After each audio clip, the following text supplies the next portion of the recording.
ก่อนตามนี้เลยค่ะเดี๋ยวเราจะมาอธิบายนะคะว่าอันไหนใช้แบบไงบ้างสวัสดีค่ะอันนี้คือของที่ออกมาจากของเลยนะคะ อันนี้คือกุญแจฝาท้ายนะคะเอาไว้ใช้ขันน็อตขันอะไรตามขนาดนะคะถ้าเกิดใช้ผิดวิธีเนี่ยหรือว่าแบบใช้ผิดขนาดเราอาจจะแบบรูดแบบมือไปโดนเจ็บเป็นแผลได้นะคะอันนี้นะคะเป็นกุญแจแหวนนะคะใช้งานคล้ายๆของกุญแจฝาท้ายเลยค่ะแต่อันเนี้ยคือจะเสียบไปล็อกไหนเนี่ยมันก็คือจะใช้แล้วไขได้ง่ายกว่านี้นะคะเพราะนี้มันต้องให้ตรงกับเหลี่ยมของรูน็อตนะคะถ้าเกิดใช้ผิดขนาดเนี่ยมันทำให้รูดเราไขไม่ได้แล้วมันแบบบาดเจ็บมันนึงได้ค่ะนี่นะคะต่อไปก็คือตะไบนะคะอันนี้จะมีตะไบเสียนนะคะมีหลายรูปทรงหลายขนาดเอาไว้ลงคมของเหล็กหรือว่าตะไบให้บางลงได้นะคะคือความเสี่ยงคือถ้าเราไม่ใส่หน้ากากป้องกันหรือว่าอะไรเงี้ยของเด็กอาจจะเข้าตาเข้าจมูกได้นะคะต่อไปนะคะเป็นโดยเนียคาลิเปอร์นะคะเอาไว้วัดขนาดสิ่งของต่างๆนะคะซึ่งมีความละเอียดและแม่นยำกว่าตลับเมตรนะคะอันนี้จะมีความแม่นยำอยู่ที่0.2นะคะถ้านี่ไงคะถ้าเกิดเป็นยังไงคะถ้าเกิดแบบเราใช้ไม่ระวังหนีบมือเราได้นะนี่ค่ะคือความเสี่ยงของมันนี่นะคะคือกุญแจ6เหลี่ยมหัวบอลนะคะซึ่งจะหัวบอลเป็นตรงนี้นะคะคือเป็นกลมๆเลยเอาไว้ไขน็อตนะคะที่เป็นแบบทรงแบบเป็นรูๆให้เราขันถ้าเกิดเราใช้ผิดขนาดเนี่ยก็จะอาจจะไขไม่ได้หรือว่าอะไรข้อเสียของมันนะคะไม่ใช่เรียกว่าอะไรนะความเสี่ยงข้อเสียของมันนะคะ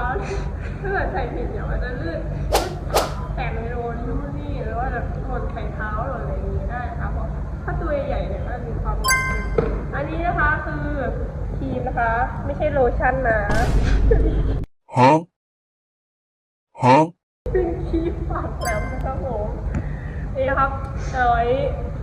หนีบสิ่งของเล็กๆแบบเราไม่ตัดได้สายไฟอะไรอย่างเงี้ยค่ะดัดลวดดัดอะไรได้นี่ใช้งานเหมือนกันเลยค่ะเป็นสายจิ้งจกนะคะ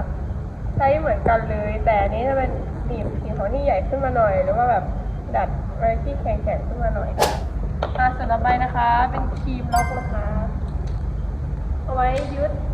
น็อตหรือสิ่งของต่างๆให้อยู่แน่น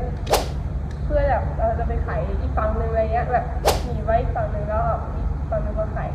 ให้มันไม่เขาเรียกว่าอะไรให้มันไม่หมุนตามกันนะคะอันนี้คือถ้าเราหนีไม่แน่นพอเนี่ยมันอาจจะหลุดได้แล้วเราจะเกิดการบาดเจ็บจากตรงนั้นได้อันนี้นะคะคือประแจเลื่อนนะคะใช้เหมือนนี่เลยค่ะเหมือนเลยค่ะ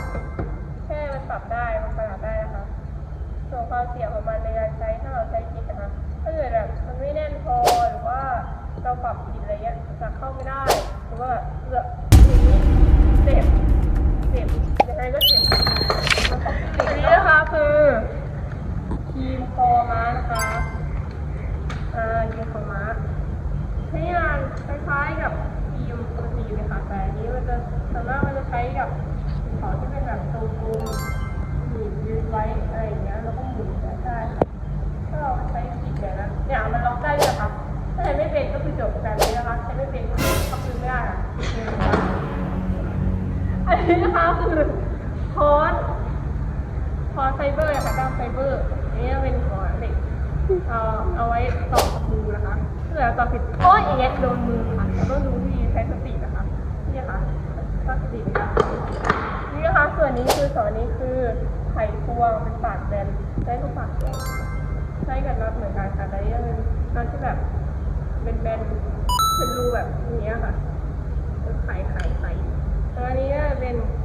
ปากแฉกนะคะเป็นกับน็อตที่แบบเนี่ยแฉกข้อมูลนี่ค่ะถ้า